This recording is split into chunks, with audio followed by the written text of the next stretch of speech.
Para hablar de resonancia magnética, primeramente tenemos que saber qué es una resonancia magnética, como ya la mencionó anteriormente la supervisora.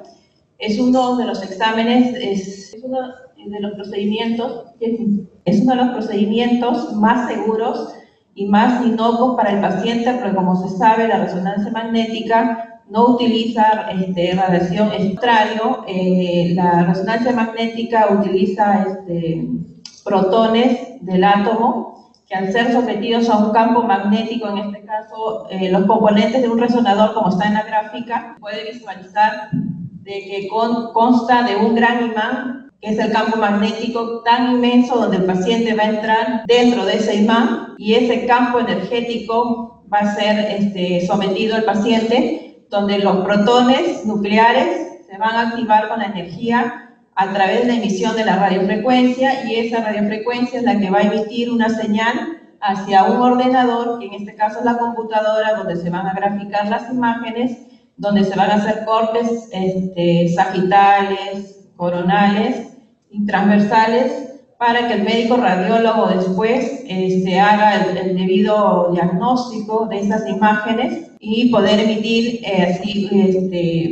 lo que puede encontrar el organismo del paciente, ¿no? Porque tanto evalúa la resonancia, evalúa tejidos blandos, no puede precisar lo que es huesos, óseos. En cambio, en la radiografía, las radiografías de tórax, generalmente es una emisión también de rayos X, pero utiliza los electrones. En cambio, la resonancia utiliza los protones del átomo. La resonancia magnética también es uno de los mejores métodos que permite diferenciar las estructuras del cuerpo y así detectar a tiempo grandes enfermedades. En este caso, nosotros directamente hacia el área de oncología, para detectar tumores. Si queremos ver afecciones en las arterias y en las venas, en este caso se hace una angioresonancia. Si queremos ver problemas o enfermedades en los ligamentos, en las estructuras de tendones, se hace una artroresonancia, también se hacen resonancias de encéfalo, resonancias de abdomen y resonancias de aparato de miembros inferiores. Actualmente la institución cuenta con 2 resonadores, el último ha sido adquirido hace 4 meses. Tenemos un resonador de la línea de Siemens, que tiene 3 Teslas. El otro que acaban de adquirir es el de General Electric, que tiene 1.5 Teslas. Ya se están haciendo estudios en ambos resonadores porque teníamos muchas dificultades para las citas con los pacientes. Una de las ventajas de la resonancia magnética es que no emite radiación, y una de las desventajas es que era costosa, pero actualmente ese examen es subvencionado por el CIF. Por lo tanto, ya solo hay un poco porcentaje de la población que queda exento de hacerse una resonancia magnética.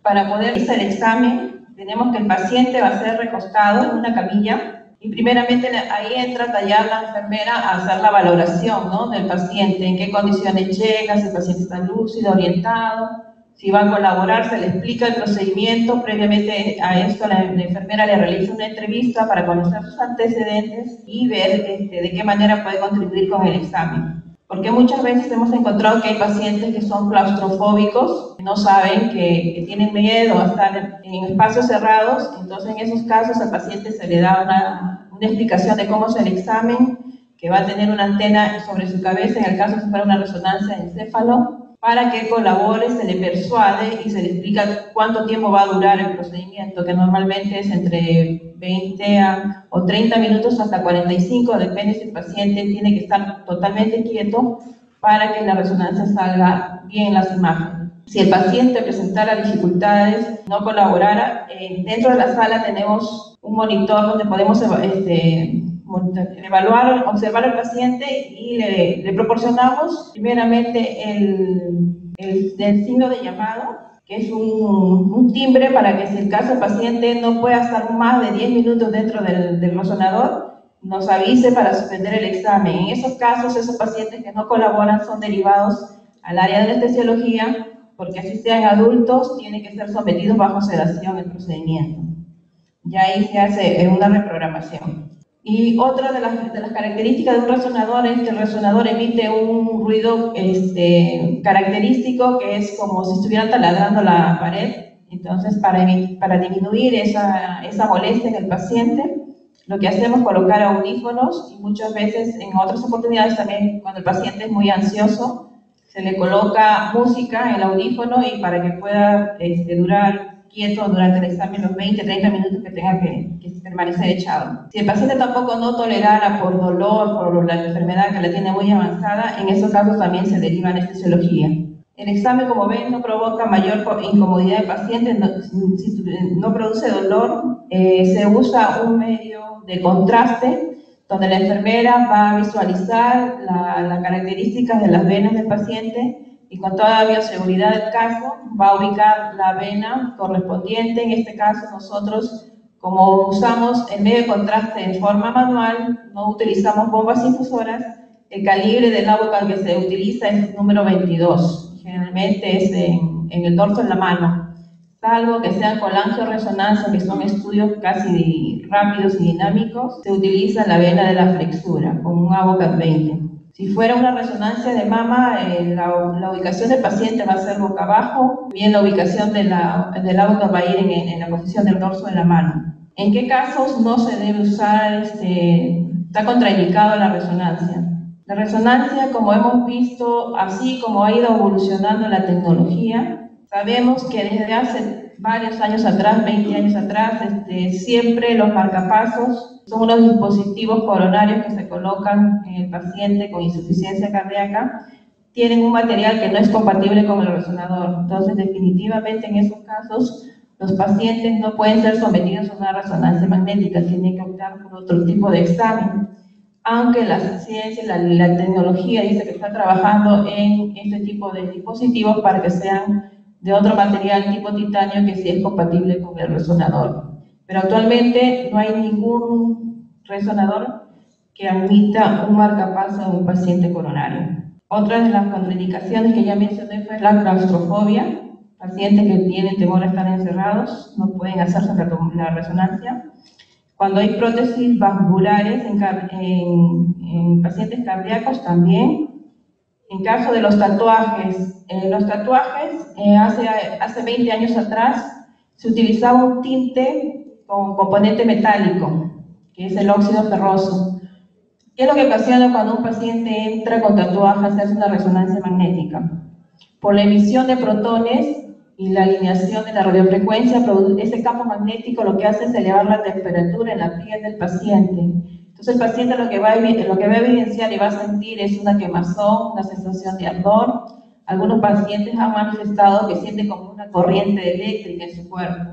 Entonces ahí donde el médico radiólogo va a evaluar si el examen que le han pedido el paciente puede hacerse o no, porque los tatuajes interfieren con la calidad de imagen de la resonancia magnética. Va a depender mucho de lo que haga la evaluación del radiólogo, si se permite o no hacerse, porque muchas veces ha habido interferencias y no ha salido una buena calidad de imagen, que debe ser tridimensional y adecuada, ¿no? Porque no contribuiría para nada en el paciente en su diagnóstico. En el caso de clics metálicos, los pacientes que son operados de aneurisma también no se pueden hacer este tipo de exámenes, están exceptos. Cuando son pacientes que tienen partículas de metralleta o que le hayan quedado a los soldados que normalmente van a la guerra, a veces quedan con unos dispositivos de metal. En esos casos tampoco se puede realizar resonancia magnética. Siguiente.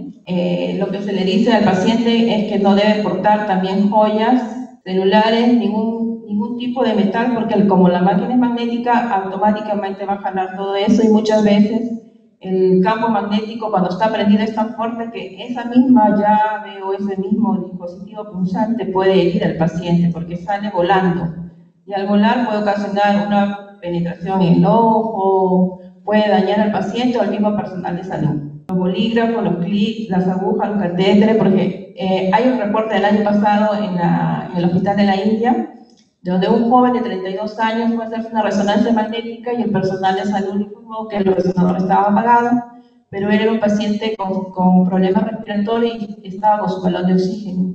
Nadie le alertó de la necesidad de no entrar con el balón, entró con el balón y el paciente al ingresar, la máquina magnética automáticamente voló, se jaló, se succionó el balón de oxígeno, explotó el balón dentro del área, golpeó al paciente, le produjo un hematoma, y el paciente, por más que lo llevaron a la emergencia, inmediatamente el paciente a las 2 horas fue declarado muerto.